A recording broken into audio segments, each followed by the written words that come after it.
जय हिंद, वंदे मातरम साथियों। आज हम पढ़ेंगे विज्ञान कक्षा 9वीं का अध्याय क्रमांक 5 जीवन की मौलिक इकाई।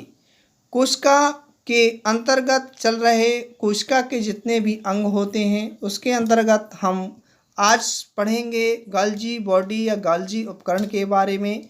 इसकी खोज किसने की, यह ट्रांसफर का कार्य किस प्रकार से करता है, इसकी संरचना कैसी होती है, इन्हीं सब बिंदुओं पर चर्चा करेंगे।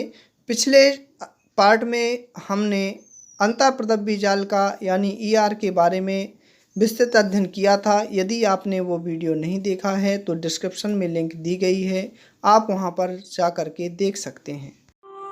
चैनल को लाइक, शेयर, सब्सक्राइब ज़रूर करें।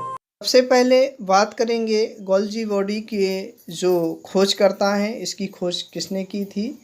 तो इसकी खोज का श्रेय जो है वो कैमिलो गोल्जी को जाता है। इन्होंने गोल्जी बॉडी की खोज सन 1896 में की थी।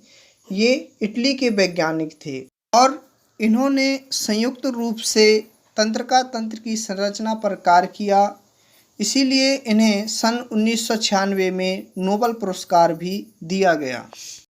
अब बात करेंगे गोल्जी उपकरण की संरचना की।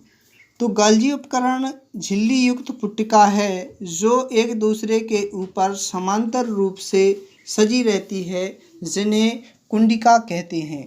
आप आकृति में देख सकते हैं किस प्रकार से ये जो संरचनाएं हैं एक दूसरे के ऊपर कुंडली नुमा संरचनाएं हैं।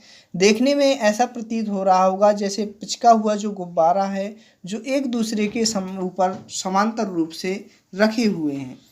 इसमें देखेंगे तो ये जो ऊपर की जो आकृतियाँ दिख रही होंगी इन्हें सेस्टर्नी कहते हैं, और इनके जस्ट ऊपर जो वैक्यूल्स होती हैं, रिक्तका जिन्हें बोलते हैं, वो लगी हुई होती हैं।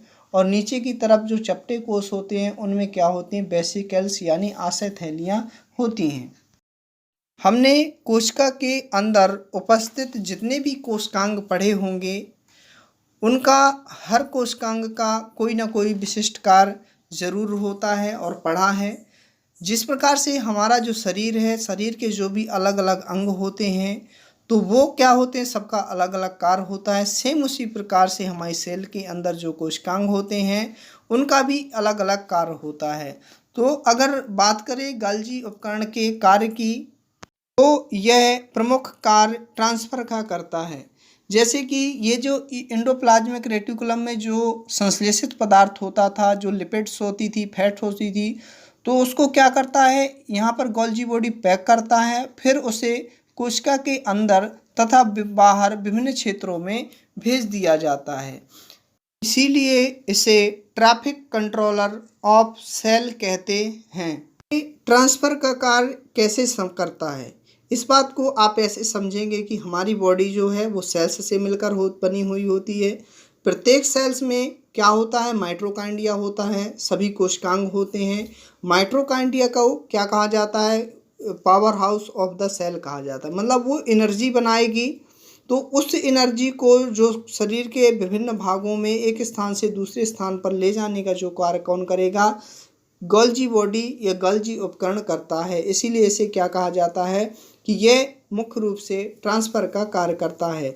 साथ ही साथ यह लाइसोसोम तथा सेल वॉल का निर्माण करता है, शुक्राणुओं के एक्रोसोम का भी निर्माण करता है, और जब सेल डिवीज़न होती है तो कोशिका पट्ट का निर्माण भी गोल्जी बॉडी के द्वारा किया जाता है।